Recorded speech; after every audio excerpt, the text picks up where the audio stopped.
पिछली 20 जनवरी जब से डोनाल्ड ट्रंप ने अमेरिका के राष्ट्रपति का कार्यभार संभाला है, तब से ट्रंप लगातार अपने फैसलों को लेकर पूरी दुनिया में चर्चा में बने हुए हैं। फिर चाहे वो अमेरिका के मैक्सिको से लगते साउदर्न बॉर्डर पर इमरजेंसी लगाना हो, ग्रीनलैंड पर कब्जे को लेकर उनके आक्रामक बयान हो, गल्फ ऑफ मैक्सिको का नाम बदलने की कोशिश हो, या फिर ब्रिक्स देशों पर 100% टैरिफ लगाने की धमकी हो, या फिर कुछ और। ट्रंप ने अमेरिकी चुनाव के प्रचार के दौरान जितने भी वादे किए थे, उन्होंने राष्ट्रपति बनने के बाद पहले दिन से ही उन पर काम करना शुरू कर दिया। लेकिन ट्रंप का किया एक वादा ऐसा है जिसके पूरे होने का दुनिया बड़ी बेसब्री से इंतजार कर रही है, और वो वादा है रूस और यूक्रेन के बीच युद्ध को रुकवाने का। पूरी दुनिया की इस बात पर बड़ी बारीक नजर है कि ट्रंप आखिर ऐसा क्या करेंगे कि रूस और यूक्रेन का युद्ध रुक जाए। आखिर उनके पास ऐसी कौन सी चाबी है जिससे रूस के राष्ट्रपति व्लादिमीर पुतिन को ट्रंप युद्ध रोकने पर मजबूर कर देंगे।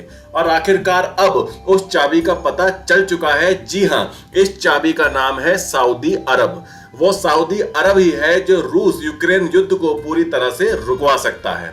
अब आप कहेंगे कि भला सऊदी अरब कैसे पुतिन को झुका सकता है, ये कैसा प्लान है, बात ठीक से समझ नहीं आई। तो बात मैं आपको समझाता हूं।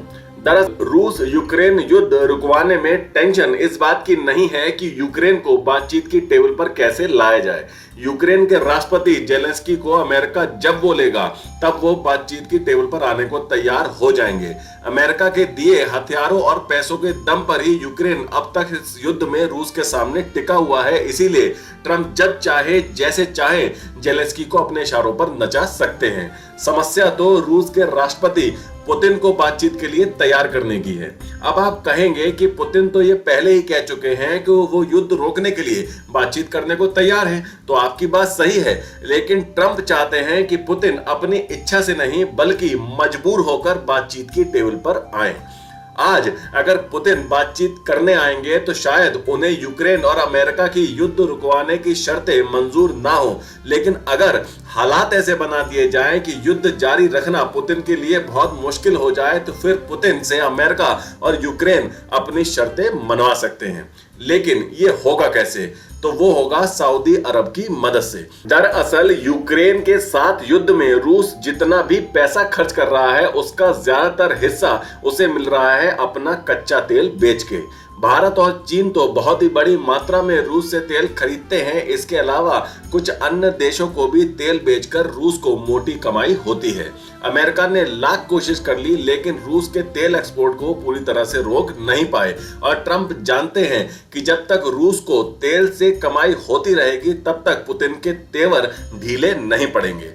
इसीलिए ट्रंप ने यह प्लान बनाया कि अगर सऊदी अरब और ओपेक देश कच्चे तेल के उत्पादन को बहुत ज्यादा बढ़ा दें तो इंटरनेशनल मार्केट में कच्चे तेल की कीमतें काफी गिर जाएंगी। जिससे होगा ये कि जो देश रूस से तेल खरीदते हैं वो रूस को छोड़कर सऊदी और दूसरे तेल उत्पादक देशों से तेल खरीदने लगेंगे। और ऐसा होने से रोकने के लिए मजबूर होकर रूस को भी अपने कच्चे तेल की कीमतों को और ज्यादा घटाना होगा। और बस यहीं से रूस की तेल से होने वाली कमाई काफी हद तक कम हो जाएगी और कुछ ही हफ्तों में हालात ऐसे हो जाएंगे कि पुतिन को मजबूर होकर यूक्रेन के साथ बातचीत की टेबल पर आना ही पड़ेगा और यूक्रेन की शर्तों को मानना पड़ेगा।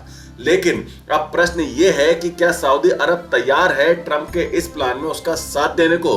तो अभी तक इस पर सस्पेंस बना हुआ है। सऊदी की इस मदद के बदले अमेरिका सऊदी को रक्षा सौदे और दूसरे आर्थिक लाभ देने को भी तैयार है। और कहा तो ये भी जा रहा है कि सऊदी को मनाने के लिए ट्रंप सऊदी अरब की यात्रा पर भी जल्द ही जा सकते हैं। और यकीन मानिए कि अगर सऊदी ट्रंप के इस प्लान में शामिल हो जाता है तो व्लादिमीर पुतिन के लिए रूस की कमाई और इस कमाई से युद्ध को जारी रखना आसान नहीं होगा। पुतिन को अगर अपनी शर्तों पर युद्ध बंद करना है तो उन्हें जल्द ही ट्रंप के इस प्लान का कोई ना कोई तोड़ निकालना पड़ेगा। पर इसमें अच्छी बात यह है कि पुतिन चाहे इस समस्या से जैसे भी निपटे, लेकिन कच्चे तेल के दाम कम होने से पेट्रोल डीजल के दाम कम हो सकते हैं, जिससे आपके और मेरे जैसे आम लोगों को काफी बड़ी राहत मिल सकती है। बहरहाल आगे अब देखना यह है कि क्या ट्रंप का यह प्लान सही से एग्जीक्यूट हो पाता है या नहीं। पर अब आप मुझे जल्दी से कमेंट करके बताइए कि आपका क्या विचार है ट्रंप के युद्ध रुकवाने के इस प्लान के बारे में। क्या आपके हिसाब से ये प्लान वर्क करेगा? मुझे जरूर बताइएगा। अब चलते हैं अपने दूसरे सेक्शन यानी जो लोग जॉब ढूंढ रहे हैं उनके लिए काम की खबर। जूनियर इंजीनियर की भर्ती देख रहे उम्मीदवारों के लिए नई वैकेंसी निकल आई है। राजस्थान राज्य विद्युत उत्पादन निगम लिमिटेड यानी RVUNL ने जूनियर इंजीनियर और जूनियर केमिस्ट पदों पर भर्ती का विज्ञापन जारी कर दिया है। इस भर्ती के लिए ऑनलाइन आवेदन प्रक्रिया भी शुरू हो चुकी है, जिसमें इच्छुक और योग्य उम्मीदवार लास्ट डेट 20 फरवरी 2025 तक अप्लाई कर सकते हैं। राजस्थान बिजली कंपनी की इस भर्ती के लिए आवेदन वेबसाइट ibpsonline.ibps.in पर जाकर किया जा सकता है। तो आज के लिए इतना ही। वीडियो को लाइक करें, ज्यादा से ज्यादा शेयर करें और बेल आइकन को दबाकर हमारे चैनल को प्लीज अभी सब्सक्राइब जरूर कर लीजिएगा। तो मिलते हैं अगली खबर के साथ जल्द ही। Take care. जय हिंद।